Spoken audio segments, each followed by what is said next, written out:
행사와 관련해서 행사 주체 누가 물권 조건을 행사하는가, 그 상대방은 누가 되는가, 이것도 이제 판례 몇 개가 집중 시험에 나오는데 그 청구권자에 나와는 그 첫 번째 판례, 두 번째 판례 지겹도록 요즘 시험에 사례로 많이 나오는데 내용은 이런 거예요. 일단 물권적 청구권자는 누가 되느냐? 현재 물권자야 돼요. 현재 물권 갖고 있는 자. 따라서 그 판례 사례가 지금 이런 이야기인데, 갑이 원래 이제 건물 소유자인데 이 건물을 을에게 매각을 한 거예요.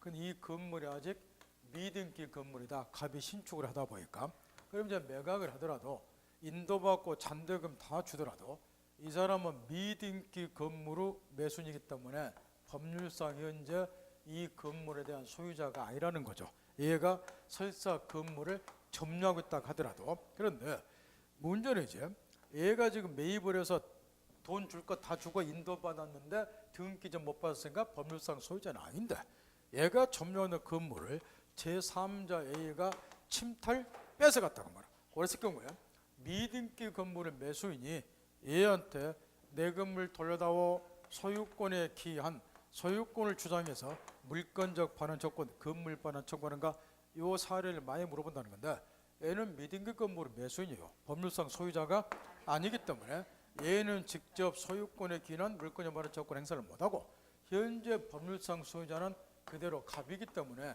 갑이 얘한테 내가 소유자다 건물 반환이나 반환 청구를 하고, 다만 거기 뒤쪽 판례에 나왔다시피 미등기 건물의 매수는 현재 소유자가 아니기 때문에 직접 소유권을 주장해서 반환 청구는 못하겠지만 매도인이 제3자에서 갖는 소유권이 또 얘가 원래는 얘가 이제 소유권 주장해서 반환 청구하던 얘가 권리 행사 안 할 수도 있다는 거예요.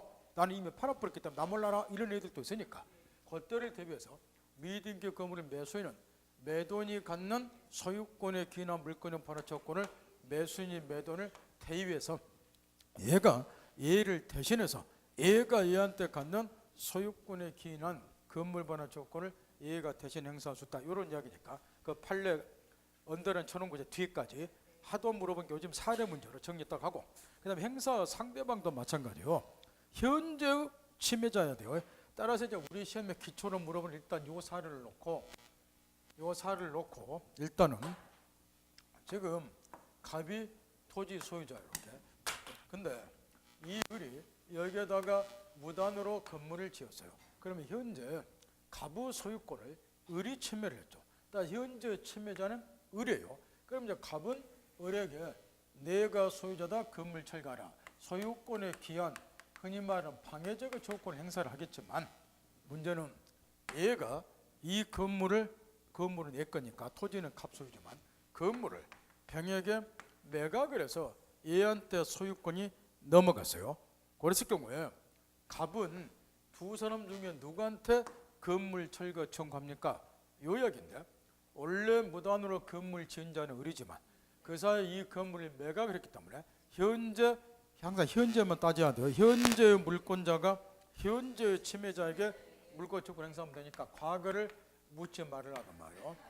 과거를. 이게 인생사도 마찬가지고 우리 물권법은 마찬가지고. 근데 관심은 또 가요. 예. 항상 이 과거는 우리를 하여금 사람이기 때문에 이게 참 우리로 하여금 호기심을 유발시키는데 그 과거를 들먹인 순간에 모든 것이 파도 난다는 걸 잘 아실 거예요. 과거는 과거대로 묻어두는 것이, 또 세상 살아가면서 하느님하고 나 자신밖에 모르는 비밀 하나 정도는 있어야지 또 세상 사는 맛도 있고, 이거 다른 사람이 다 알아보면 비밀 아니니까 하느님하고 나 자신밖에 모르는 비밀 한 가지 정도 갖고 사는 것도 괜찮아요. 근데 사람이 또 입이 근질거려서 그걸 못 참잖아요. 못 참고 꼭 말하잖아.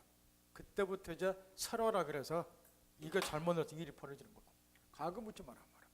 이 경우도 현재 침해 무단으로 지은 자는 애지만 현재 침해자는 병이에요. 얘가 소유자이기 때문에.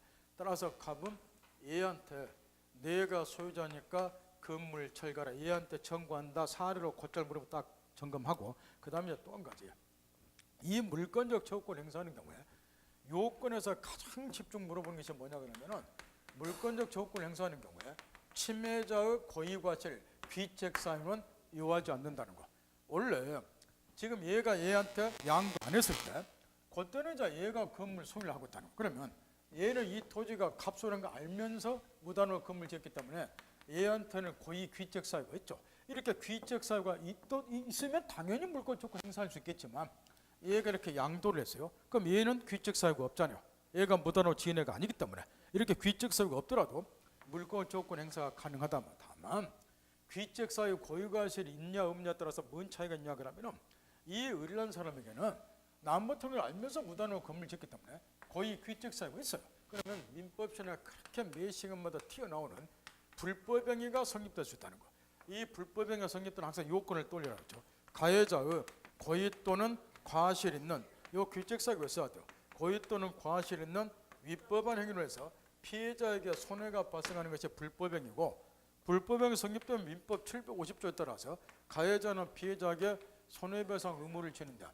이 경우에 을은 가부토는 걸 알면서 건물 지었으니까 고의 귀책 사유가 있고, 나무 토지에 무단으로 건물 짓는 것은 위법, 법에 허용하지 아니하니까 입법 행위를 범했고, 결과 토지 소유자가 그동안 땅 사용 못했으니까 손해를 끼쳤으니까 을이 가부 토지에 무단으로 건물 짓는 것은 전형적인 불법행위가 성립. 따라서 갑은 을에게 불법행위를 이유로 하는 손해배상 청구도 한다. 이거 절대 놓치면 안 되고, 그 대신 이렇게 양도가 되면은 물권적 조건은 얘한테 행사를 해요. 얘가 귀책 사유가 없다 하더라도. 근데 얘한테는 손해배상 청구는 못 하겠죠. 귀책 사유가 없으니까. 따라서 이 경우는 이제 분리가 되는 거예요. 물권적 조건은 현재 침해자에게 물권 조건 행사하니까 귀책 사유가 없다 하더라도 얘한테 철거 청구는 하겠지만 얘한테 손해배상 청구는 못 한다는 거죠. 대신 누구한테 손해배상 청구하냐? 불법행위를 범한 자는 을이기 때문에 얘한테 불법행위를 이유로 하는 손해배상 청구하는 거예요. 물권 조건은 얘한테 행사하면 되고, 따라서 우측의 75편 제일 위에 나 답은 정감 따박따박하고, 청구 상대방의 고의과실 주관적 요건은 묻지 않는다. 물권적 조건은 손해배상 조건을 반드시 수반하는 거 아니다. 이 경우에 얘한테는 물권 조건만 행사하지 손해배상 조건은 뭐하니까. 그 다음 왼쪽으로 돌아와서 제일 밑에 언더는 저는 판례. 이 물권적 조건을 상대방에 관해서 지겹도록 물어봤던 판례가 한 20여 이후에 한 서너 번 물어봤던 판례가, 거기 이제 무효인 저당권 등기와 관련된 판례인데, 요거는 지금 이걸 묻는다 말. 지금 을이 갑으로부터 1억 원 빌리고 이 건물 위에 채권자에게 저당권을 설정해 줬어요. 물론 저당권 취득하려면 얘 앞으로 저당권 설정 등기가 격려됐을 것이고, 이때 이제 채무자가 돈 1억 원을 변절했어요. 그럼 피담보 채권이 소멸이 됐기 때문에 저당권에서 담보가 되는 채권이다 그래서 이거를 피담보 채권 그래요. 이게 소멸이 됐기 때문에 저당권은 자동으로 소멸이 돼요. 그러면 저당권 등기는 그대로 남겨놨다 하더라도 이따 뒤에 나오지만 흔히 말하는 이제 187조에서 물권배기란다 그 이야기였죠. 저당권 등기를 말소시키지 않더라도 저당권은 소멸. 그러면 저당권 등기는 그대로 남았다 하더라도 요거는 무효 등기가 돼요. 실체관계 부합이 안 되니까. 실체관계는 돈 갚았다는 거예요. 근데 저당권 등기가 남아있기 때문에 돈 갚았다 실체관계 부합이 안 되니까 이 저당권 등기는 무효죠. 그런데 빌어먹을 자석이 저당권 등기가 그대로 남아있는 걸 기하로 해서 저당권을 병에게 양도를 했다는 거예요. 이렇게. 그랬을 경우에 아까 이런 이야기를 했어요. 이런 원인무효 등기에 대해서 말소 등기 청구하는 것도 무엇을 일종이라고? 물권적 방해, 제거, 청구권 일종이다. 여기에 요즘에 시험에 제일 많이 나오니까. 그럼 여기서 이 원인무효 저당권 등기돼서 말소 청구를 해야 되는데 양도는 가벽이 해야 되는가? 저당권 양도했을 때 양수인 병역이 해야 되는가? 이거 묻는 거예요. 현재 침해자가 누구예요? 이 저당권이 양도가 되면 얘가 지금 저당권 등기 명인이기 때문에 얘가 지금 이자 건물에 대한 소유권 등을 침해하고 있단 말이에요. 따라서 양수인에게 말소 등기 청구하는 거예요. 따라서 거기 제일 밑에 언더래 무효인 저당권이 양도돼서 저당권 이전 후 부기 등기가 된 경우 저당권 등기 말소 청구 상대방은 말소 청구하는 것이 물권적 방해적 조건이에요. 상대방은 누구다? 본래 저당권 명의자가 아니라 저당권 요 양수인 병이에요. 얘가 현재 침해자이기 때문에 절대 잊어먹지 않도록 해야 되고, 그 다음에 행사의 제한과 관련해서 거기 지금 판례 98년 6월 20일 판례가 또 요즘 시험에 사례 문제로 해년마다시피 지금 출제가 되고 있기 때문에 다시 칠판에 잠깐 보세요. 지금 그 판례 사례는 이런 이야기인데, 지금 물권적 반환 청구권 같으면 제일 앞줄에 써놨다시피 상대방에게 점유할 수 있는 권리가 있는 경우는 물권적 반환 청구권은 인정이 안 된다는 거예요. 그걸 이해하고 나서 묻는 판례가 그 밑에 판례 밑에 지겹도록 사례가 나와요. 지금 내용은 이런 거이고, 지금 갑이 토지 소유자, 토지를 을에게 매각을 해서 토지가 을에게 인도가 됐어요. 해서자 매수인의 토지를 점유는 하되 등기 이전은 안 된 거예요. 그럼 여전히 법률상의 소유자는 그대로 갑이에요. 근데 이제 미등기 상태에서 얘가 토지를 다시 병에게 또 매각을 했어요. 그래서 얘한테 토지가 인도돼서 얘도 점유를 하는데 여전히 등기는 종래 매도인 갑이 가지고 왔어요.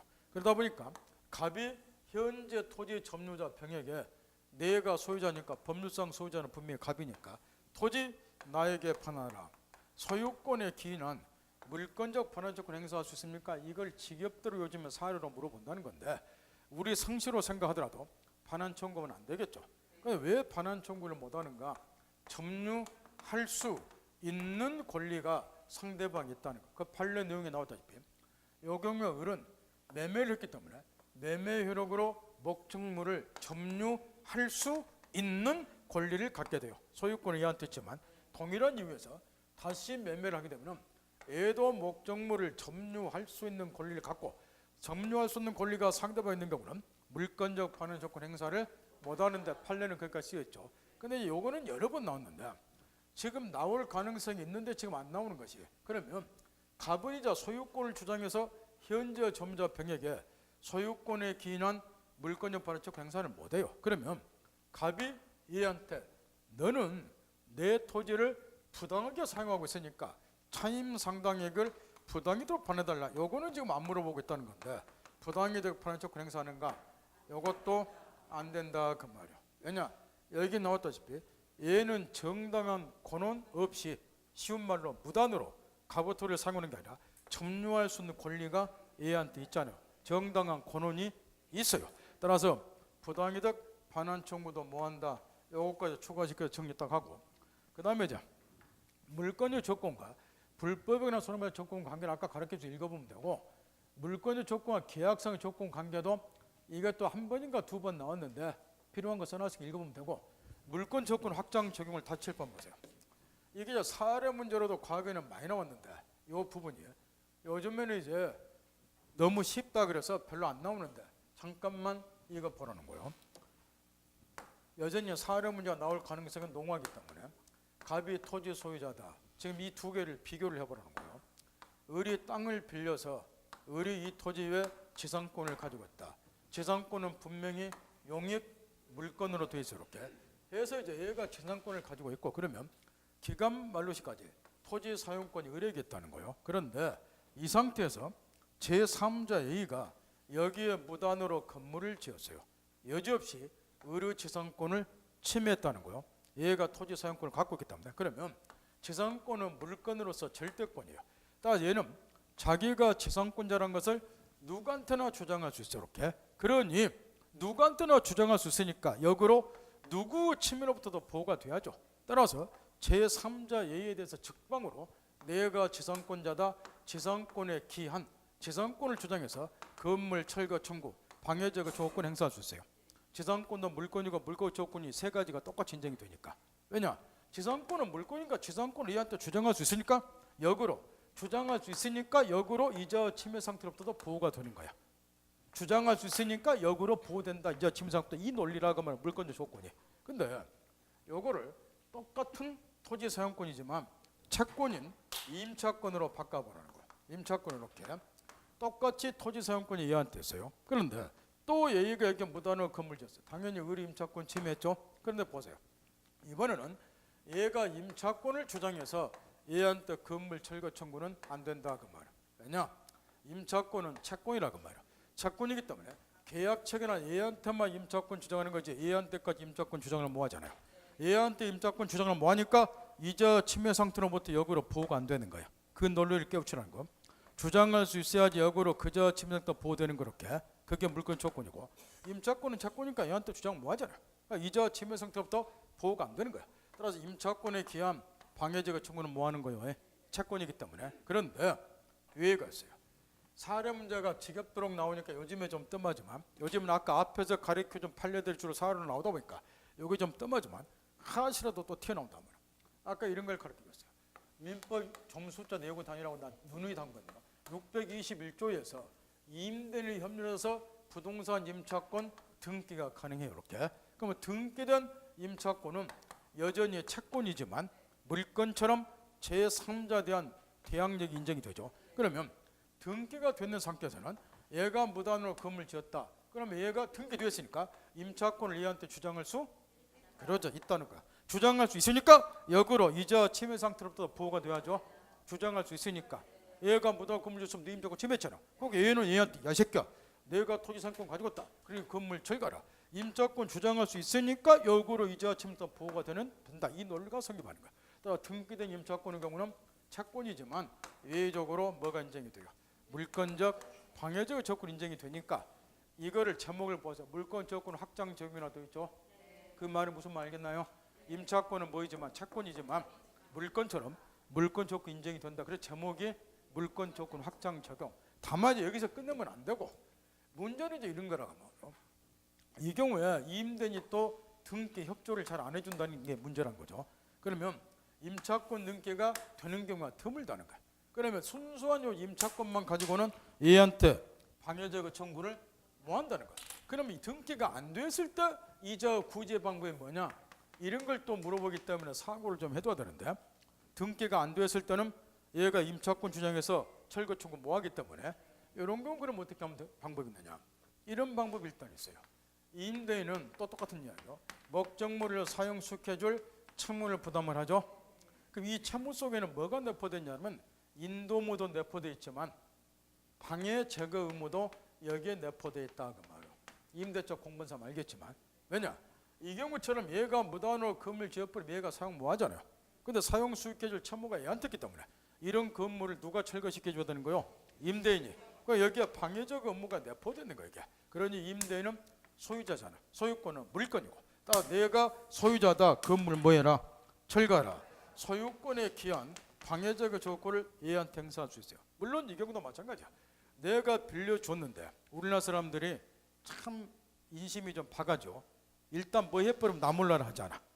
그러니까 얘가 소유권에 기한 방해적 조건을 행사를 해야 되는데 행사 안 할 때를 대비해서 또 임차인이 임대인을 뭐해서 대의해서 얘가 얘한테 갖는 소유권에 기한 방해적 조건을 얘가 얘를 대신해서 얘한테 행사하는 방법이 있고 또 하나 방법은 공부한 사람 잘 알겠지만 을은 임차권만 갖는 게 아니라 통상은 토지를 인도받아서 임차인이 점유를 하게 돼요. 점유하게 되면 점유권도 갖게 되는데 여기 점유권의 현행민법상 뭐로 되어 있느냐? 물권으로 되어 있어 이렇게. 따라서 이제 제3자 병이 무단으로 건물 지으면 을이 갖는 두 개의 권리가 동시에 침해당하는 거. 다만 임차권은 채권이고 점유권은 물권이다. 그 차이가 있어요. 임차권은 채권이기 때문에 임차권을 주장해서 철거 청구는 못 하겠지만 점유권은 물권이니까 물권 조건 세 종류가 똑같이 인정이 돼요. 따라서 얘는 얘한테 내가 이 토지에 대한 점유자다. 그러니 철거하라. 점유권에 기한 방해적 조건 행사할 수 있어요. 여기까지 정리를 딱 해야 되는데 공부 처음한 사람은 점유권을 나중에 배우니까 여기까지. 그 다음 물권 변동과 관련해서 여기 이제 물권 변동은 시험 출제 비중이 압도적으로 높고 압도적으로 여기서 최소한 30문제가 나오는데 많이 나올 때 6문제까지 나온 적이 있는데 그건 너무나 많이 출제한 거고 물권 변동은 특히 등기법하고 직방으로 연결도 되고 그럼 일단은 물권 변동 체계를 잡아야 되기 때문에 우리가 권리가 발생 변경 소멸하는 것을 권리 변동 그러죠.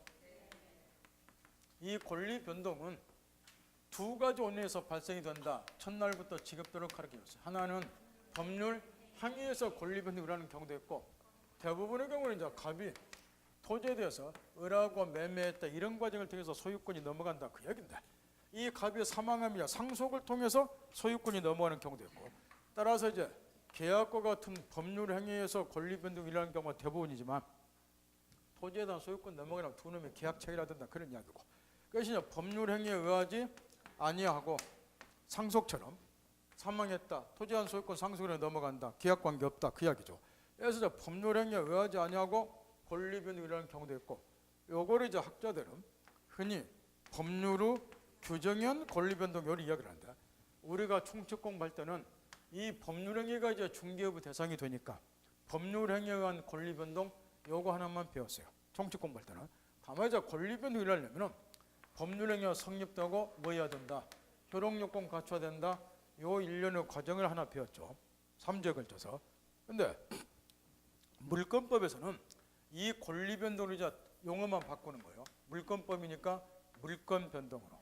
우리가 총칙 공부할 때는 소유권을 그냥 권리라겠지만 물권법에서는 소유권이 뭐니까 물권이니까 물권변동이라고 용어를 바꾼다고 말이에요.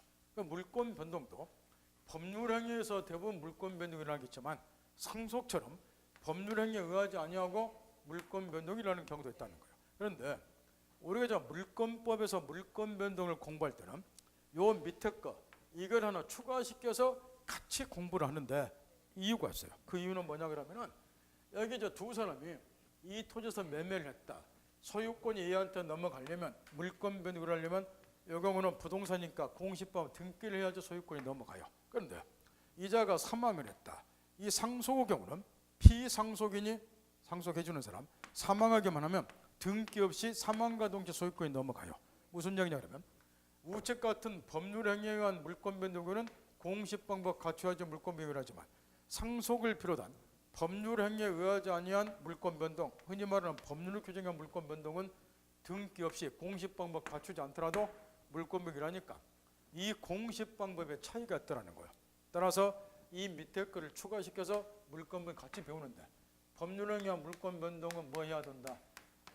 부동산 같으면 등기, 동산이 이제 신경 안 써도 되지만 인도해야 되겠죠. 그래서 공시방법 갖춰야지 물권변동을 하지만 여기에 법률행위에 의하지 아니한 물권변동은 공시방법 갖추지 아니하더라도 물권변동이 일어나니까 요 밑에 칸을 추가시켜서 같이 공부를 하고 총칙 공부할 때는 부동산이냐 동산이냐 구별하지 않고 물론 우리가 이제 심정적으로는 여기 동산은 중개대상물 아니기 때문에 요거는 우리 시험법에 제외된 따라서 열애시키고 부동산이 이제 심정적으로 전제하고서 공부를 했지만 물권변동을 공부할 때는 객체가 부동산이냐 동산이냐 이걸 또 구별해야 된다는 거예요. 이유가 뭐냐? 여기 물권변동은 공시방법 갖춘 게 필요한데 부동산은 공시방법이 뭐지만 등기지만 동산은 공시방법이 뭐더라? 인도하는 거. 갑이 노트북을 을에게 매각했다. 노트북을 인도 점유전해주면 소유권 넘어가죠. 공시방법이 인도기 때문에 이걸 구별해야 된다는 거예요. 이 동산 물권변동도 대부분 이제 계약과 같은 법률행위에서 동산 물권변동을 하고 이 경우는 공시방법 인도죠. 인도해야 되고 이 갑이 노트북 가지고 있다 사망했다. 상속인에게 노트북이 소유권 넘어가죠. 이처럼 법률행위에 의하지 아니한 상속을 비롯한 동산 물권변동은 공시방법 갖출 필요 없이 인도 없이도 피상속 사망하면 노트북이 소유권 바로 넘어가요.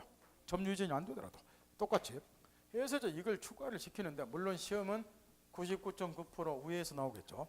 동산 물권변동은 동산 자체가 중개대상 아니기 때문에 책에는 이렇게 구별이 돼요. 왜 이게 법률행위에 의하지 않냐 물권변동이 추가되는지 객체를 구별하는지 이유는 아시겠죠? 그 이유만 알면 되니까. 그러면 이제 이 체계에 따라서 우리가 물권변동을 순차적으로 여기에 살붙여서 이제 배우게 되는데 하기 전에 다 잊어먹었을 거니까 기초 몇 가지를 딱 잡아 말아. 물권변동에 있어서 공시원칙과 공신원칙. 공시원칙은 간단하게 기억만 다서 물권 거래를 할 때는 아까 얘기처럼 물권의 존재를 예비해서 인식할 수 있도록 뭐 갖추세요? 공시방법 갖추고서 물권 거래하셔야 됩니다. 이게 공시원칙이에요. 그런데 여기서 좀 문제가 좀 있다는 거예요. 물권 거래할 때는 공시방법 갖추고서 물권 거래하라 그 말이에요. 부동산은 등기, 동산은 인도 이렇게. 그런데 부동산의 공시방법인 등기가 좀 문제 있다는 거예요. 여기에 등기라는 공시방법 갖추려면 비용이 우선 만만치 않게 소요가 돼요. 몇십만 원, 몇백만 원 이렇게. 그죠? 그 다음에 이 등기라는 공시방법 갖추는 것이 당사자에게는 번거롭기도 하다. 물론 번거로운 거는 법무사 시키면 돼요. 그럼에도 불구하고 비용이 많이 소요가 되고 따라서 물권 거래를 할 때는 이 공시방법을 갖추고 거래해야 됨에도 불구하고 비용이 소요되고 번거롭다 보니까 공시방법 갖추지 아니하고 물권 거래하는 애들도 있다고 말이에요. 그러면 물건 거래할 때 공식 방법 갖추지 않으면 누가 물건을 갖는지, 쉽게 말하면 누가 소유자인지 이게 불분명해지기 때문에 공식 방법 갖추지 않은 자에게는 불이익을 주어서라도 공식 방법을 갖추도록 강제할 필요가 있다 그 말이에요.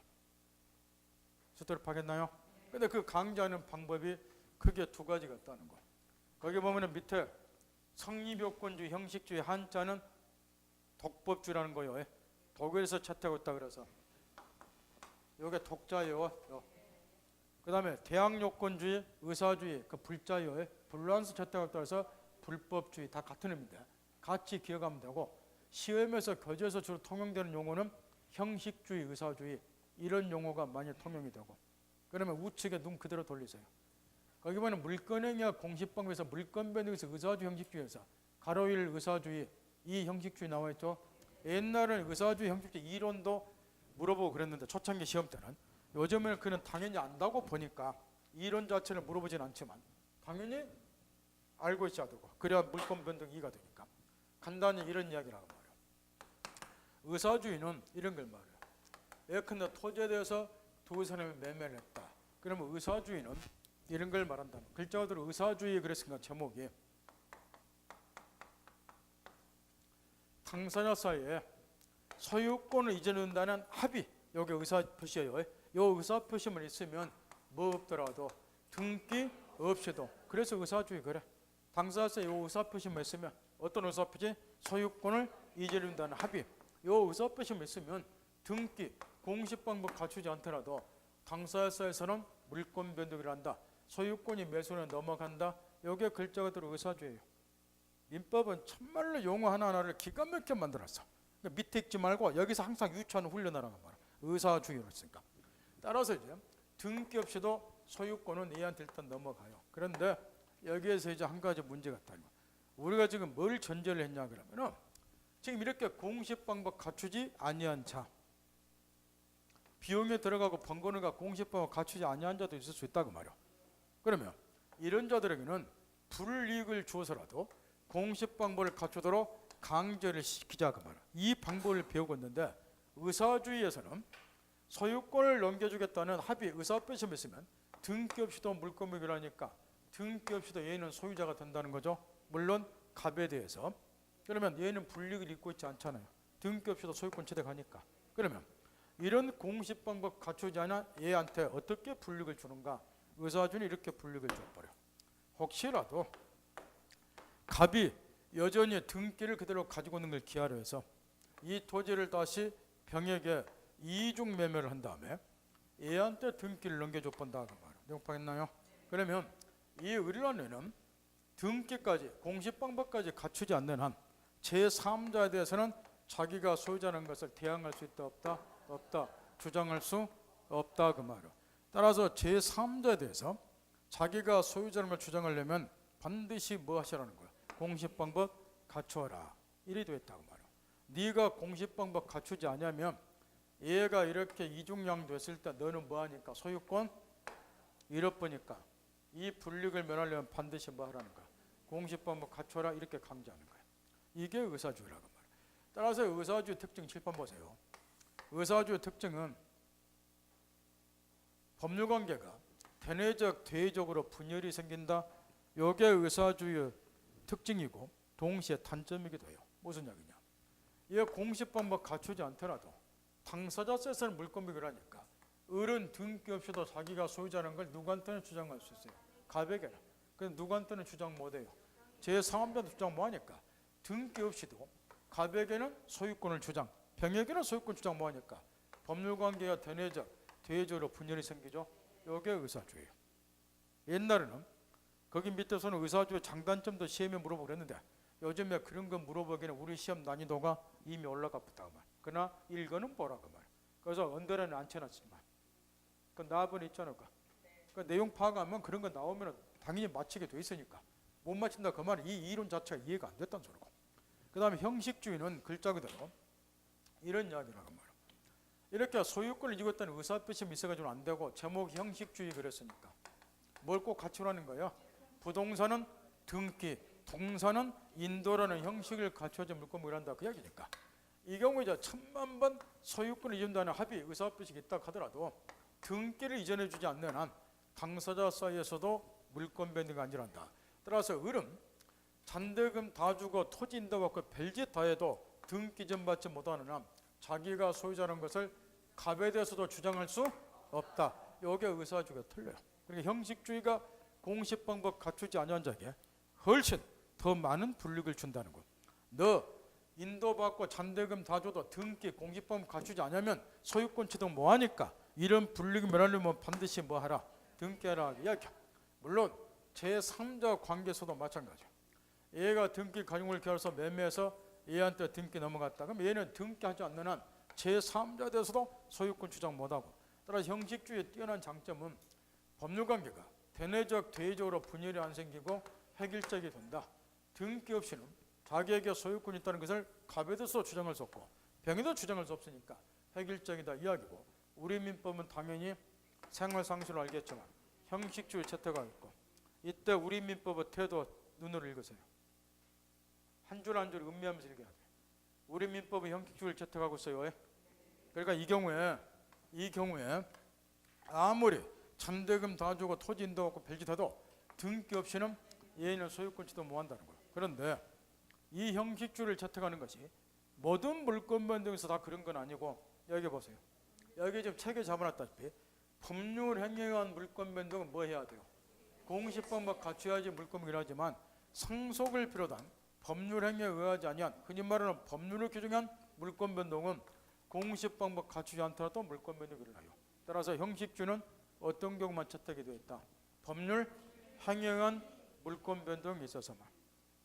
감 잡았나요? 이때 요거 또 개판 치지 마시라 그 말이에요. 다시 칠판 보세요. 이 경우에 갑이 부이다 토지 소유자인데 사망을 했다. 사망을. 그러면 피상속인 갑이 사망과 동시에 등기 없이도 소유권이 자식 놈에게 넘어가죠. 그래서 이건 형식주가 채택이 안 됐다. 등기 없이도 물권이 일하니까. 그러면 이게 얼른 보면 칠판 봐야 돼요. 얼른 보면 지금 피상속 사망하기만 하면 등기 없이 사망과 동시에 소유권 넘어간다. 그 형식주가 채택이 안 됐는데 밑에 거는 법률 행위에 의하지 않냐 물권 변동은 흔히 말하는 법률 규정한 물권 변동은 그러면 요게 등기 없이 물권이 일하니까 요게 조금 전에 가르쳐준 의사주의를 채택한 거 아닌가 이렇게 헷갈려가지고 마지막 시험 간 날까지 개판 치고 가는 사람들 많은데 가려 열고 닫고야 부연 설명해놨어요. 눈을 읽으세요. 그렇다고 해서 이게 의사주의를 채택하는 건 아니라는 거예요. 형식주냐 의사주냐 하는 것은 항상 뭘 전제하고 있다.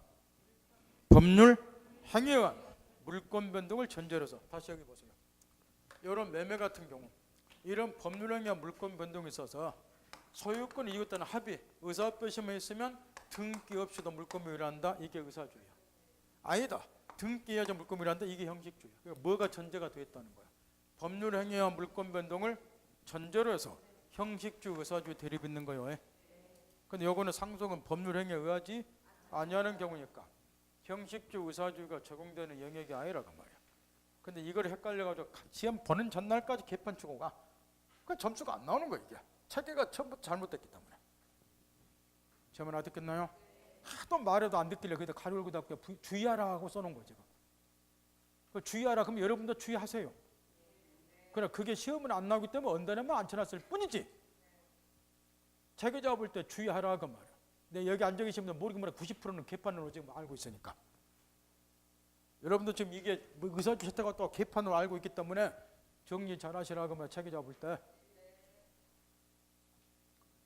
당첨 믿음이 안 가냐 아직도.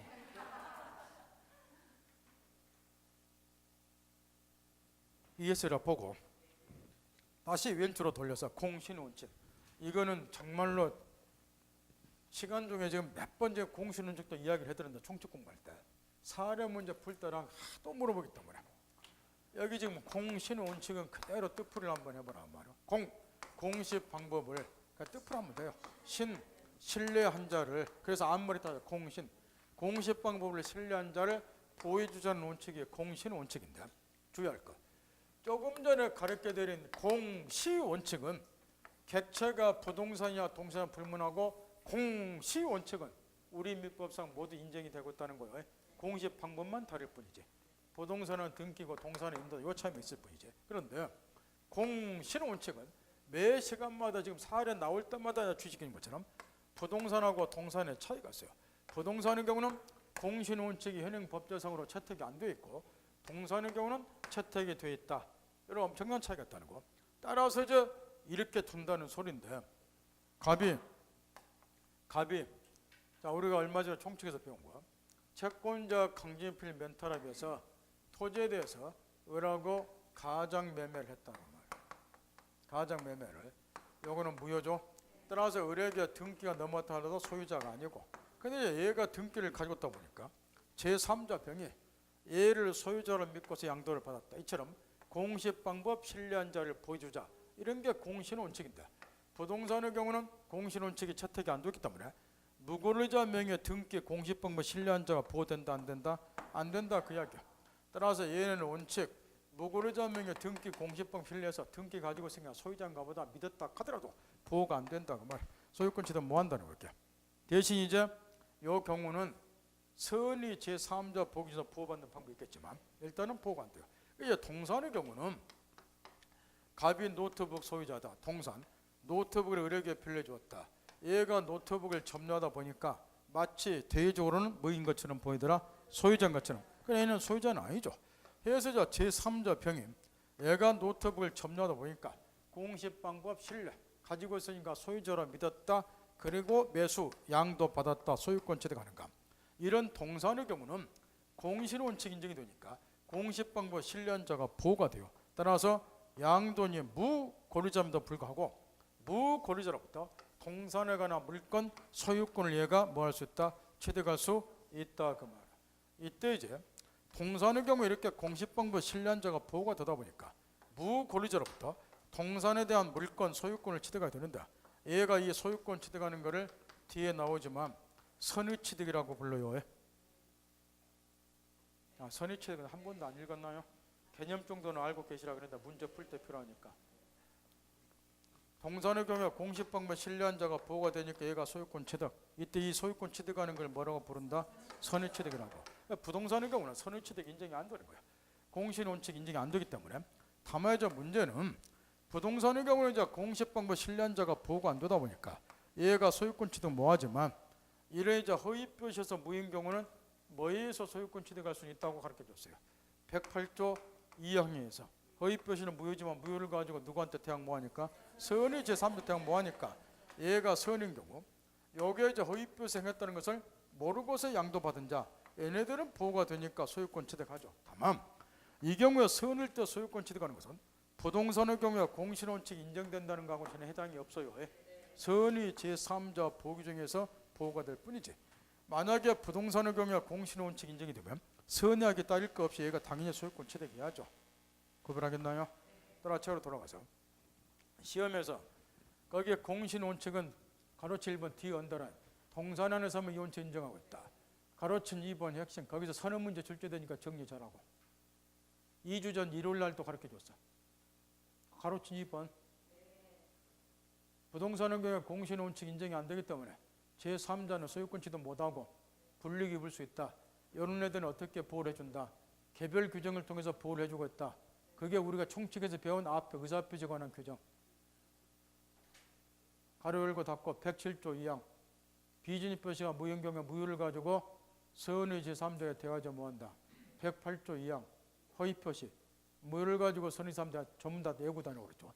109조 착오 110조 사기 강박 최소한 것을 가지고 선의 제3자에 대하지 못한다. 이런 규정을 통해서 부동산의 경우에 공시원칙 인정되지 않은 법제상 흥결을 뭐하고 있다. 도완 제3자를 보호하는 개별 규정을 따로 두고 있다. 여기서 선언 문제 출제. 해제도 마찬가지죠. 조문 외우라 548조 1항 단서. 해제 의사표시하여 제3자 권리는 해야지 못한다. 그 다음에 실명법 몇 조? 4조 3항. 명의적 약정은 무효지만 무효를 가지고 제3자에게는 대응하지 못한다. 가담법 11조. 엊그제 가르쳐줬잖아요. 전부 다. 일요일 날 2주 전에 다시 정리 꼭 하세요. 그 책 잡으면 자세히 나와 있으니까 제3자 보규정과 관련해서 여기서 선언 문제 나오니까 알아서들 하시라 그 말이야.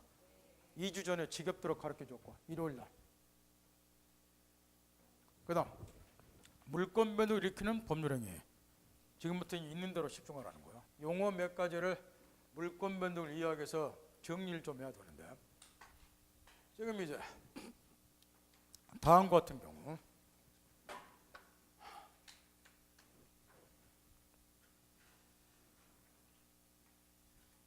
동사는 이제 그 시험에 안 나오니까 부동산 물권 변동의 체계를 딱 염두에 두고, 먼저 이제 다음과 같은 경우 갑이 토지에 대해서 을하고 매매 계약을 체결했어요.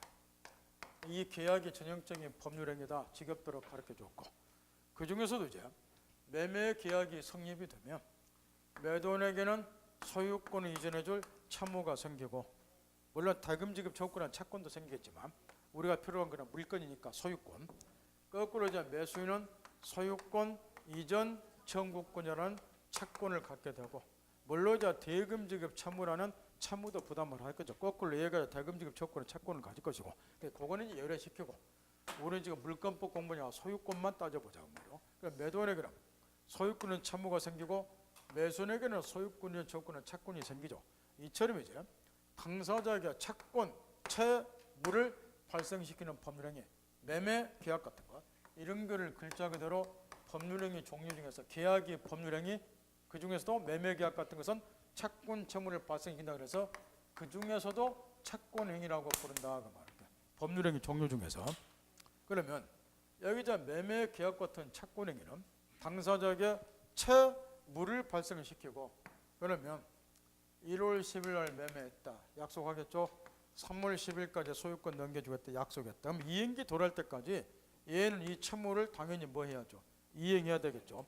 그래서 채권행위는 당사자에게 채권, 채무를 발생시키니까 그 채무는 당연히 이행기까지 이행해야 된다 그래서 이행의 문제를 남긴다. 요게 채권행위의 특징이에요.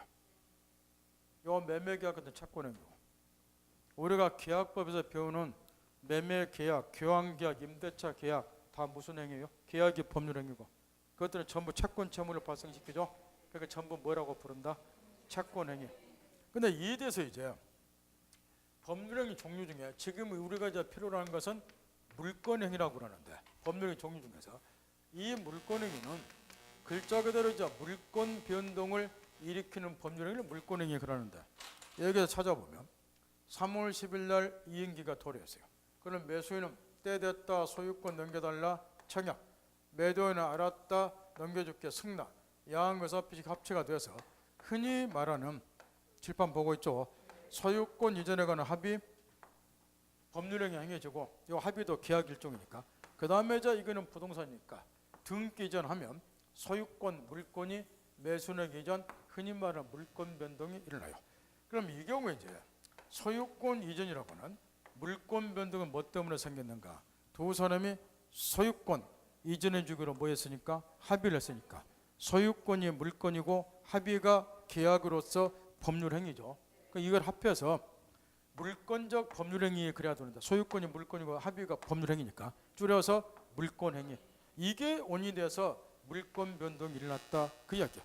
그래서 여기서는 이 소유권 이전의 합의 이런 거를 물권행위 이렇게 이야기를 하는데, 물권행위는 앞으로 갖고 놀아야 되니까, 예를 들어서 갑이 토지 소유자다, 을이 갑으로부터 토지를 빌려 쓰고자 한다. 그래서 빌려 쓰기로 하는 지상권 설정 계약체라고 얘 앞으로 물권이니까 등기해야 되겠죠. 지상권 설정 등기를 했다. 그러면 빌려 쓰고자 하는 자가 지상권을 취득한다. 얘가 지상권자니까. 지상권을 취득하는 것도 물권 변동. 변동이란 말에는 권리가 발생하는 것, 변경하는 것, 소멸하는 것 다 포함해서 변동 이렇게 이야기를 하죠. 그래서 이제 얘가 지상권이나 물권을 취득, 이게 물권 변동. 그럼 지상권 취득이나 물권 변동은 뭐 때문에 생겼느냐? 지상권 설정 계약이 오래돼서. 여기서 계약이 법률행위죠. 지상권이 물권이죠. 싸잡아서 물권행위. 저당권 설정계약, 전세권 설정계약 다 물권행위겠죠. 설명해도. 따라서 이 경우는 이 지상권 취득이나 물권 변동을 일으키는 것이 이거니까 물권행위. 오케이. 그러면 이건 뭐 이거냐고 말이야. 여기서 을이 지상권자인데 얘가 지상권을 포기를 했어요. 권리는 포기가 가능하니까. 포기를 하게 되면은 지상권이 소멸이 돼요. 그럼 지상권 소멸도 물권 변동이죠. 지상권이 물권이고 발생 변경 소멸 싸잡아서 물권 변동 그러니까. 그러면 지상권 소멸하고는 물권 변동은 뭐 때문에 생긴 거요? 지상권 포기에서. 요게 여기서는 물권 행위에 해당이 될 거라고 말이에요. 그러면 이 물권 행위도 법률 행위 종류다 보니까 법률 행위 종류는 단독 행위도 있고 계약도 있죠. 이것도 마찬가지죠. 물권 행위도 단독 행위도 있고 계약도 있어요. 여기 찾아보면 소유권 이전이라는 합의, 요거는 계약이겠죠. 그 다음에 여기 지상권 설정 계약도 당연히 계약이겠죠. 이런 거를 물권 계약이라고 그래요. 물권 행위 중에서. 그 다음에 여기 지상권을 포기하겠다. 요거는 지상권자가 내가 지상권을 포기하겠다 승낙해달라 청약할 필요 없잖아요. 자기 혼자서 포기하겠다 의사표시하면 돼. 따라서 얘 의사표시 하나만 있으면 되니까 요거는 물권행위 중에서 단독행위 해당이 돼. 권리 포기는 다 권리자가 일방적으로 의사표시하면 되니까 단독행위인데 요 지상권이 물권이니까 이런 거를 물권적 단독행위 요리 이야기를 해요. 이처럼 계약도 있고 단독행위도 똑같이 있는 거렇게 물권행위는. 그 다음에 또 한 가지 여기서 좀 뭐를 하나 깨우쳐야 되냐 그러면은 이거 하나 깨우쳐야 돼요. 지금 여기 매매 사례를 보세요. 3월 10일 날 소유권 이전을 합의를 했죠. 이게 이제 물권 계약 물권 행위예요. 그 다음에 등기 쓰면 소유권 이전 물권 변동이 일어났죠. 그 다음 여기 지상권 설정 계약이 물권 행위예요. 자, 지상권 설정 등기 공식 방법 갖추니까 지상권이 되고 물권 변동이 일어났죠. 무슨 이야기 하려고 하냐 그러면은 이 사례에서 알다시피 이 물권 행위가 있고 그 다음에 그에 부합하는 뭐를 갖추면 공식 방법을 갖추면 뭐가 일어난다는 거예요. 물권 변동이 일어난다. 이게 물권 변동의 가장 기본이에요. 다시 왼쪽으로 돌아와서 여기 보세요. 지금 여기에 부동산만 놔두고 법률행위와 부동산 물권 변동 공식 방법 갖춰진 물권 변동을 한다 이렇게 되어 있죠. 법률행위에 의하지 않냐 상속일보다 부동산 물권 변동은 뭐 없이 공식권 갖추지 않다. 여기서 공식권 등기예요. 부동산이니까. 요건 등기 안 되고 요건 등기 안 하더라도 물권 변동한다 이렇게 되어 있는데 그죠? 이때 요 법률행위는 어떤 걸 말할 것 같나요? 저기 방금 가르쳐 줬으니까. 그러죠. 그거 묻는 거지. 이 법률행위하고 물권행위를 말하는 거예요. 따라서 이제 물권행위가 있고 그 다음에 뭐 갖추면 공식권 갖추면 물권 변동을 한다. 이게 물권법의 가장 기본 원리예요. 이게 요 법률행위하고 물권행위를 말하는 거예요.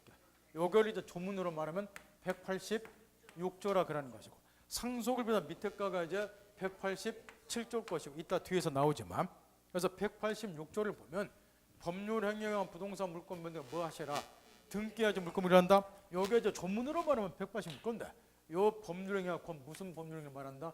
물권행위. 물권행위 있고 공식권 갖추면 물권 변동이 일하니까. 그러면 이걸 이해했는가? 이제 시험에서 이걸 물어본다고 말이요. 여기 지금 지상 이런 건 안 물어봐요. 이 소유권 이전은 합의 있고 그 다음에 등기해야지 소유권 넘어가냐 안 해도 넘어가 이런 건 물어보는 촌놈 없어요. 등기해야 되니까. 이건 마찬가지야. 지상권 설정계약 뭐 전세권 설정계약 저당권 설정계약 다 물어봐. 등기해야지 지상권이나 전세권 저당권 취득하냐 없이 취득하냐 안 물어봐. 당연히 해야 되니까. 근데 이런 거는 물어봐. 지상권을 포기했을 때 지상권이 소멸하죠. 이때 지상권 등기를 말소 등기 해야 되는가 등기 없이 지상권 소멸하는가 이런 거는 물어볼 수 있다는 거야. 한번 하세요. 다시 여기 법률행위 물권행위 있고 공식법 갖춰 물권 하죠. 이게 186조예요. 이따 뒤에 배우지만 다시 묻는다 말이야.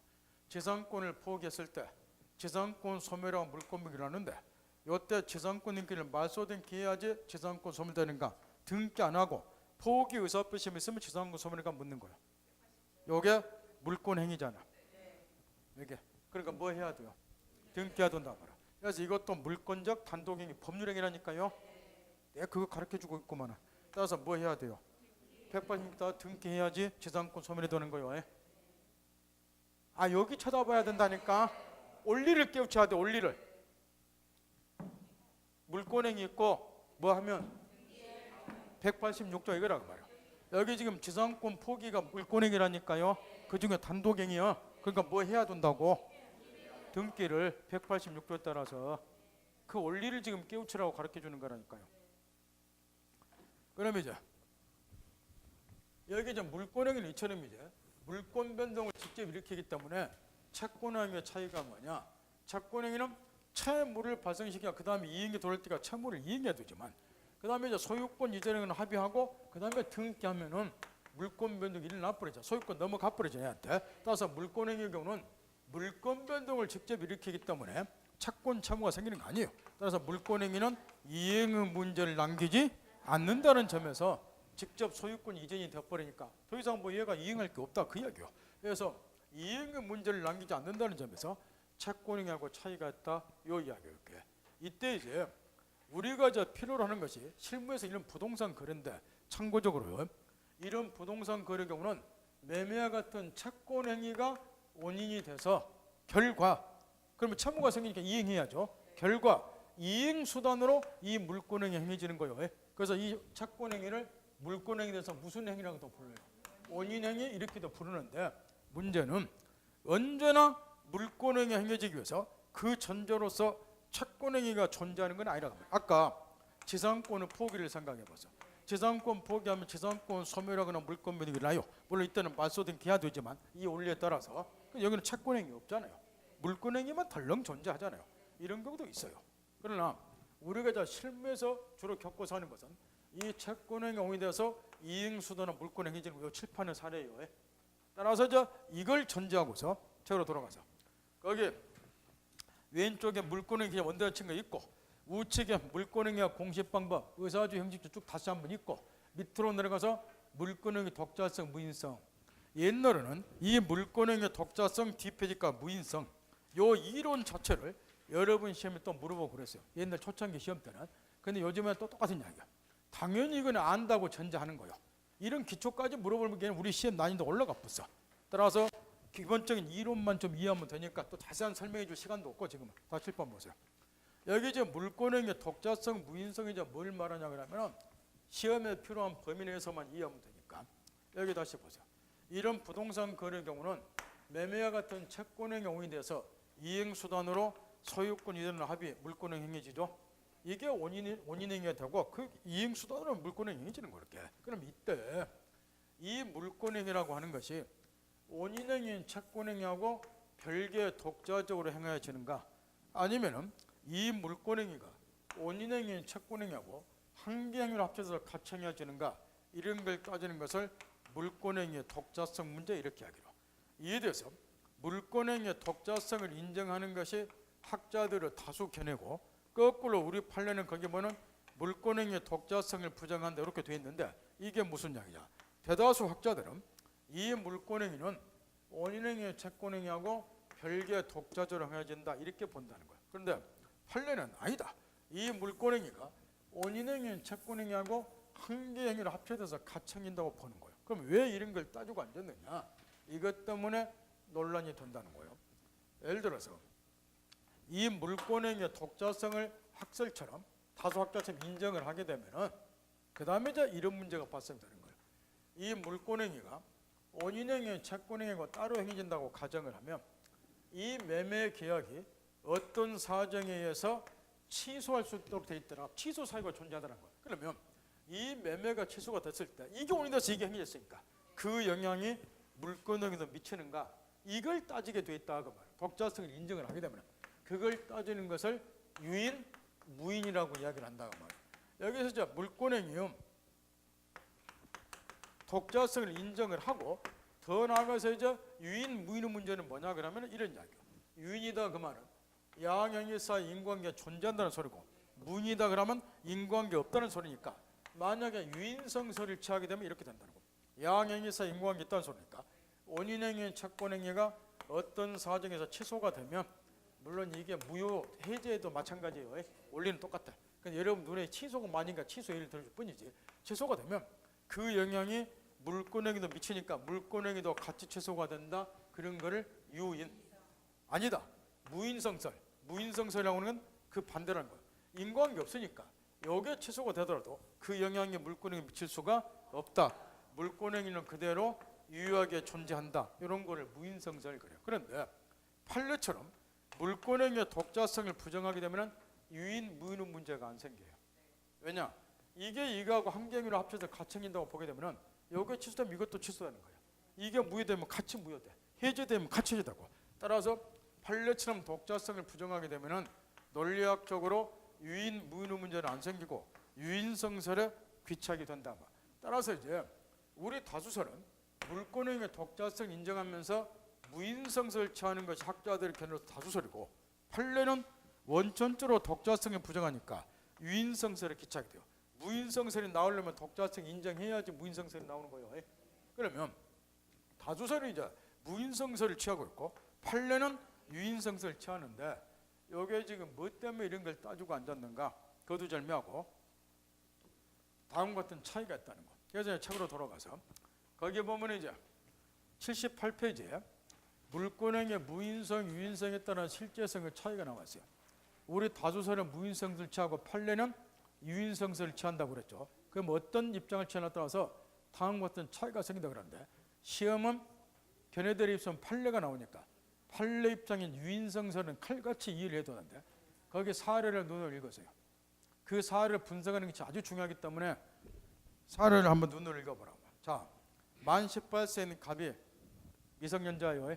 19세가 되면 성년자가 돼요.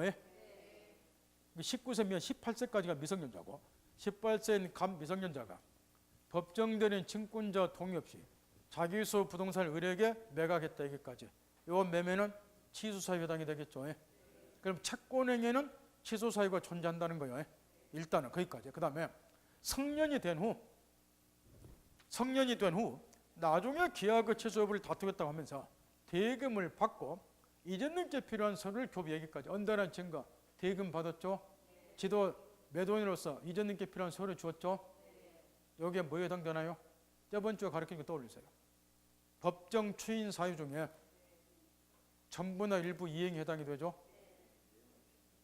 전부나 일부 이행에 해당이 돼. 대금 주고 소유권에게 필요한 서류를 교부했다 그 말은. 그런데 이제 문제는 이거예요. 이게 이제 법정 추인이 돼버리면 갑은 을과 매매를 취소 못하게 돼요. 왜? 성년이 된 후에 법정 추인사유에 해당되는 행위를 했으니까. 근데 앞에다가 언더는 뭐에다 쳐놨어요? 나중에 계약의 취소를 다투겠다고 하면서 이게 무슨 말인가요? 그래서 이의를 보류했다 이야기예요. 이 경우에 이제 갑이 성년자가 된 후에 법정 추인사유에 해당되는 행위를 했는데, 그럼 이게 추인의 효과가 생기니까 매매를 취소 못하게 돼버려요. 그러니까 앞에다가 이의를 보려는 거야. 나중에 내가 지금은 이행기 도래했으니까 돈 받고 등기 필요한 서류 넘겨주지만 그따위에서 이 매매를 뭐한다는 의사는 아니다. 추인한다는 의사는 아니다. 나중에 취소 여부를 뭐하겠다. 다투겠다. 이의를 보라는 거예요. 그럼 이의를 보라고 해서 법정 추인사유에 해당되는 행위를 하면 추인 효과가 생겨요? 안 생겨요? 안 생기는 거예요. 그러니까 여전히 갑은 을과 매매 계약을 뭐 할 수 있다? 취소할 수 있다. 그래서 뒤에 언더는 그 갑이 제한 능력 이유로 이 매매 계약을 취소한 경우 취소가 가능하다는 거예요. 내용 파겠나요? 이걸 분석하는 거, 이게 사례 자체가 시험에 억수로 나오기 때문에 밑에다가 가로열고 닫고에 사례를 분석해 놨어요. 집에 가서 꼭 읽어야 돼요. 갑은 미성년자 동안 매매를 했으니까 채권행위는 무슨 사유가 존재한다. 제한 능력자가 취소할 수 있다. 그러나 물권행위는 성년자가 된 후에 소유권 이익을 합의했잖아요. 그러니까 물권행위는 취소 사유가 존재하지 않는다 그 말이에요.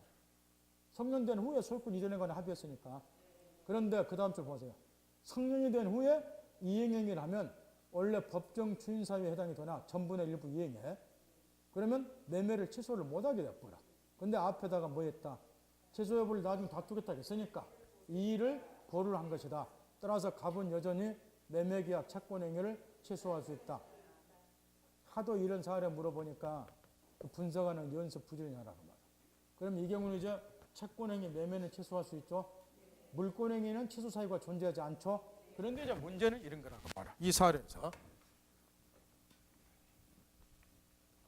자, 이제 갑은 미성년자로서 을과 토지 매매를 요거는 이제 취소할 수 있다는 거죠. 근데 성년자가 된 후에 소유권 이전에 합의했으니까 물권행위는 취소 사유가 존재하지 않고, 그럼에도 불구하고 이제 이의를 보류했으니까 여전히 매매는 취소할 수 있고, 그러면 이제 판례 입장은 유인성설에 의했을 때,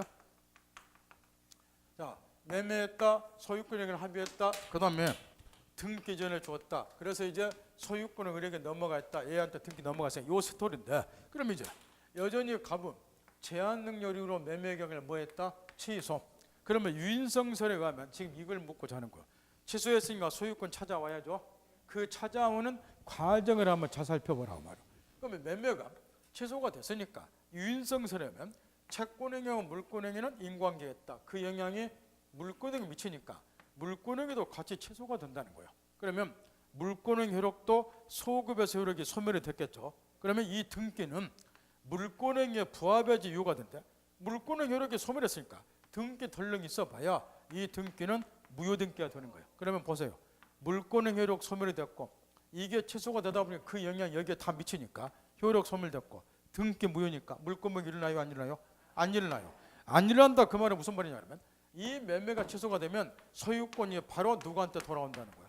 갑에게 복귀한다 이야기요. 거꾸로 말하면 등기는 을이 가지고 있다고 하더라도 얘는 처음부터 소유자가 아닌 걸로 돌아간다 그 말이에요. 그러면 결론이 이렇게 돼요.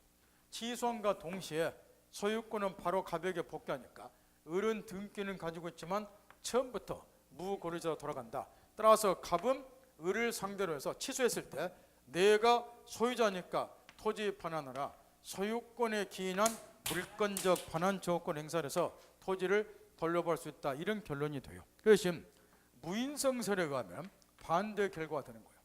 이게 취소가 되더라도 그 영향이 물권행위에 안 미치는 거야. 그러니까 이 물권행위 자체는 그대로 뭐냐? 유효가 돼버려. 그러니까 등기도 물권행위에 부합하니까 유효가 돼. 그러니까 물권행위 유효고 등기 유효면요. 이거 법률행위 물권행위 유효고 등기 있으면 물권행위 일어나죠. 따라서 소유권이 을에게 넘어가 버려. 그러면 결론이 이렇게 돼요. 매매는 취소가 됐지만 여전히 소유권은 누구에게 있다? 을에게 있는 거야. 그러니까 취소했다 그래서 소유권이 안 돌아와 이렇게. 그래서 여기서 뭐 하나만 더 생각하면 되느냐?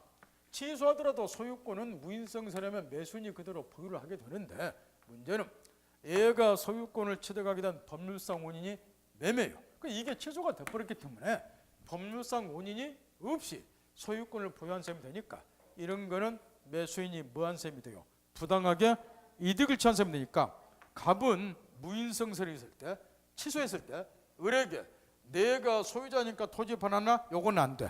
소유권은 을에게 있기 때문에 대신 뭐를 할 수 있느냐? 부당이득 반환 청구권을 행사해서 토지를 되돌려 받을 수 있다. 따라서 결론적으로 책자도 써놨다시피 요 을이 등기를 가지고 있는 한도 내에서는 갑이 취소를 하면 토지를 되찾아오는 데는 지장이 없어요. 다만 권리 행사 방법만 달라. 유인성설하면 뭐 주장해서 반환 청구하지만 소유권, 무인성설하면 취소하더라도 소유권이 얘한테 있기 때문에 소유권을 주장해서 반환 청구는 못하고 부당이득 반환 청구를 행사해서 토지를 반환받게 된다. 그러니까 결론에서 차이는 없어요. 그러나 지금 이제 공부가 어느 정도 됐기 때문에 지금 요 차이는 없다는 거예요. 요게 취소했을 때 얘가 토지를 찾아올 수 있다. 요거는 차이가 없는데 권리 행사 방법만 이렇게 틀려요. 그러나 이게 사실은 한 단계만 더 들어가면 상당한 차이가 생겨요. 하나만 물어봅시다. 이 경우에 10년이 지났어요. 취소한 다음에 10년이. 그러면 10년이 지나더라도 1, 2 뭐는 행사할 수 있지만 뭐는 안 돼. 참고적으로 부당이득 반환 조건은 채권에 불과한 권리예요. 특정인에게 내가 취소했음을 불구하고 소유권 가지고 있어 부당이득 취하고 있다. 그러니까 돌려다오 청구하는 거야. 이거는 채권에 불과한 거야. 채권은 시효기간 10년에 걸리죠. 그 대신 소유권에 기인한 물권적 반환 조건은 소멸시효로 소멸이 안 돼요. 그러니까 10년이 지나면 엄청난 차이는 생겨요. 10년이 지나도 판례적인 유인성설에는 여전히 소유권을 중에서 반환 청구하지만 무인성설에 하면 10년 지나면 이게 시효로 소멸이 되기 때문에 부당이득 반환 청구 행사 뭐하지만 10년이 되기 전에 권리 행사하면 차이는 없다는 거예요. 그 대신 요게 이제 한 단계 더 나갔을 때 을이 등기를 가지고 있다 보니까 제3자에게 매각 양도해서 얘한테 등기 넘어갔다. 이 상태에서 취소를 했다. 그러면 엄청난 차이가 나요. 먼저 유인성설에면 취소하면 바로 소유권이 갑에게 돌아가죠. 얘는 등기 가지고 있지만 처음부터 무고리자 돌아가요. 그럼 병이 양도받은 것은 무고르자한 명의 등기를 믿고서 양도받은 셈이니까 현행 법제상으로는 부동산의 경우는 공시원칙 인정이 안 되기 때문에 얘는 소유권 취득 뭐 하는 거예요? 따라서 갑은 제3자 병에 대해서도 내가 소유자다 토지 반환하라 반환 청구가 가능하다는 거예요. 얘는 보호가 안 되기 때문에. 근데 무인성설에 의하면은 결론이 이렇게 돼요. 이게 취소가 되더라도 물권행위에 영향을 안 받으니까 그대로 유효가 돼요. 등기도 유효니까 물권병이 일어나고 얘가 소유자가 돼요. 그럼 양도받은 애는 권리자로부터 권리 승계받았으니까 선의, 악이 불문하고 당연히 소유권 취득해버려. 무인성설이면. 따라서 얘는 소유권 잃어버려요. 따라서 여기 무인성설은 거래의 안전을 보호할 수 있다는 장점이 있기 때문에 제3자가 보호가 되니까 학자들은 요 입장을 취하고 있다. 그 대신 요거는 시험에 안 나오고 대신 판례 입장이 나오는데 판례하면 얘는 소유권 취득 못해요. 특히 이 갑처럼 미성년자로서 취소한 경우는 선의 제3자 보기 정도 없기 때문에 얘는 보호도 안 된다 그 말이에요. 무슨 말겠나요? 그러면 이제 하나만 이제 생각을 해보자는 거예요. 지금 우리 민법은 독일 민법처럼 물권행위의 독자성을 인정을 하냐 마냐 또는 유인이냐 무인이냐 이런 규정이 물권법에 안 나와 있어요. 그러니까 이제 이런 견해 대립이 있는데 다수서는 무인성설을 취하고 있고 판례는 유인성을 취하고 결론이 이렇게 반대로 나오게 돼 있고 그러면 여러분이 한번 생각해 보라면 공부를 좀 했으니까 지금 우리 민법 체계를 보면 우리 민법은 유인성설에 보다 더 가까운지 무인성설에 가까운지 한번 생각을 해보라는 거. 예를 들어서요. 우리 민법을 보면 선의 제3자 보호규정처럼 제3자가 권리취득 뭐하니까 선일 때는 권리취득하라 이런 선의 제3자 보호규정 등을 많이 두고 있어요. 그거 왜 두고 있을까요? 만약에 무인성설을 취하면 그런 규정을 따라 둘 필요가 없죠. 왜냐? 얘가 소유자니까 얘는 선악불문이나 소유권 취득해버린다. 거래 안전이 당연히 보호가 돼. 무인성설에 가면. 근데 유인성설에 가면 얘는 원칙 소유권 취득을 못 한다는 거죠. 그러면 거래 안전을 해치니까 선의 제3자 보호규정 같은 개별 규정을 둠으로써 제3자가 선일 때는 보호를 해주지 않겠냐 그 말이야. 따라서 요즘에 소장학자들은 판례 입장처럼 유인성설을 취하는 소장학자들이 많아요. 유인성을 취하는 거예요. 또 우리 개인 생각으로도 우리 민법은 아무래도 유인성설이 입각하고 있다고 보는 것이 옳지 않겠나 그런 생각이 들어요. 또 판례가 입장이니까 이것만 좀 이해를 해두라. 나중에 써먹어야 되니까 이 정도로 하고 그 다음에 제2절 부동산 물권 여기서부터 이제 다 여기 칠건 보세요. 이 체계에 따라서 이제 우리가 이제 본격적으로 물권 변동을 배우게 되는데 이따가 이건 또 써먹기로 하고 여기 보세요. 부동산 물권 변동 관련해서 법률에 의한 부동산 물권 변동은 등기한 물권 변동이 일어나요. 여기에 조문 반드시 외우셔야 돼요. 186조요. 그 다음에 상속을 비롯한 법률 행위에 의하지 아니한 부동산 물권 변동은 등기 없이 물권 변동이 일어난다. 이게 이따 나오지만 조문은 187조요. 따라서 186조는 법률 행위에 의한 부동산 물권 변동으로서 등기한 물권 변동을 한다. 이 조문이 186조고 187조는 상속을 비롯한 법률 행위에 의하지 아니한 부동산 물권 변동. 다른 말로는 법률로 규정한 부동산 물권 변동은 등기 없이 물권 변동을 한다. 187조요.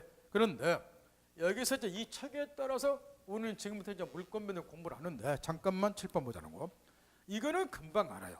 뭘 아냐 그러면은 각월 두 사람이 토지에 대해서 매매를 했다. 이 경우는 몇 조가 적용된다? 186조가. 따라서 뭐 해야 된다?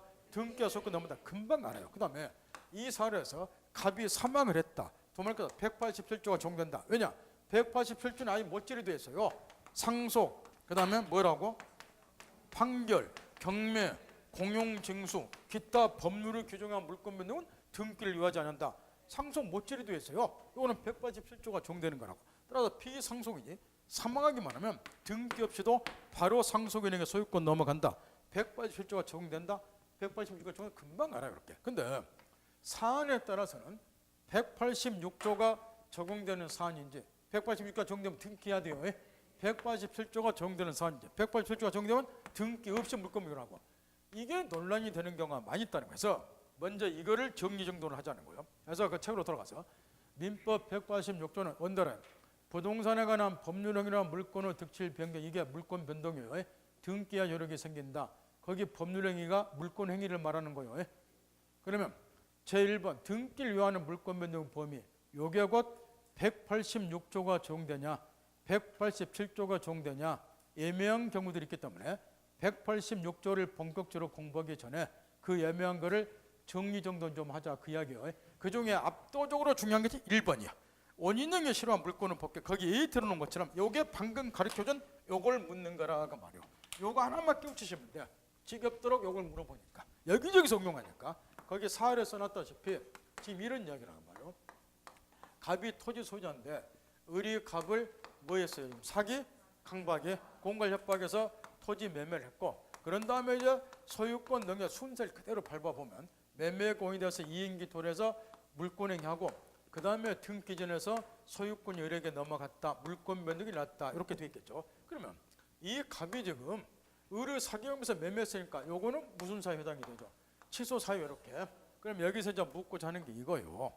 갑이 취소하겠다는 의사표시를 하기만 하면 을에게 넘어간 등기를 말소 등기 안 하더라도 소유권은 당연히 갑에게 돌아오는가? 만약 이렇게 하게 되면 등기 없이 물권 변경을 하죠. 소유권 돌아왔으니까 몇 조가 적용된 셈이요? 187조가. 아니다.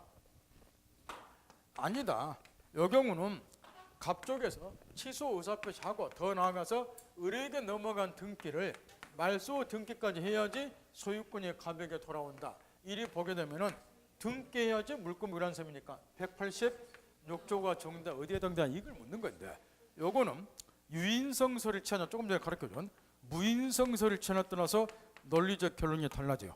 예컨대 판례 입장이 핵심이에요. 요게 시험 나오니까 판례 입장의 유인성서라면 보세요. 요게 취소가 됐죠. 그러면 그 영향이 물권행위에 미친다는 거예요. 요것도 같이 취소가 돼. 효력이 없어지잖아요. 등기도 무효가 되고, 그 물권 변경이 아니라기 때문에 취소 의사표시하면 소유권이 바로 당연히 갑에게 복귀가 돼요. 등기는 을이 그대로 가지고 있다 하더라도 얘는 처음부터 소유자가 아닌 걸로 돌아가고, 그 몇 조가 적용되는 거? 187조가 이렇게. 근데 다수설의 무인성설에 가면은 요게 취소가 되더라도 그 영향이 여기 안 미쳐요. 그러니까 물권행위는 그대로 유효가 된다는 거죠. 등기도 유효가 되고, 그 물권 변동이 일어나 버려요. 매매가 취소했다고 소유권이 안 돌아와. 소유권은 누구에게 있다는 거? 을에게. 그러면 소유권 취소에 따라서 소유권이 바로 안 돌아오니까 소유권 찾아오려면 부당이득 반환청구권 행사를 해서 얘 등기를 뭐 해야 돼요? 말소시켜야지 소유권이 돌아오잖아요.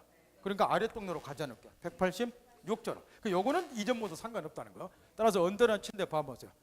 두 개 비교는 해놨지만 유인성론을 취하는 견해 가로를 닫고 판례, 그 위에 얘 드러났고 그 얘 꼭 읽으시고, 원인행위가 실효되면 물권행위도 실효돼서 그러한 물권 변동이 없던 것이 되므로 등기를 뭐하지 않더라도 말소하지 않더라도 물권은 당연히 복귀한다. 그래서 유인성론이면 밑에 언더는 몇 조가 적용된 셈이다? 187조. 요거 하나만 좀 깨우쳐둬라 그 말이야. 유인성론 했을 때 그냥 예우기라도 해버리면 돼. 예우기라도 해. 이 원인행위가 뭐 되면 요걸 이렇게도 많이 물어봐요. 해지했을 때도 해제로 바꿔서도 계약법은 해제로 물어보니까 해제하더라도 판립조는 똑같아. 유인성선 영향이 안 미치니까 유인성선은 미치니까 물권이 안 일어나죠. 그러니까 몇 조에서 187조 소유권 돌아. 해제했을 때도 해제로도 많이 물어봐요. 그러니까 그 언더는 그 예우기라도 해보라 그 말. 지금은 바쁘니까 옛날처럼 또 미추하게 설명하고 그럴 시간 없으니까 요것만 핵심. 조금만 쉬었다 하죠.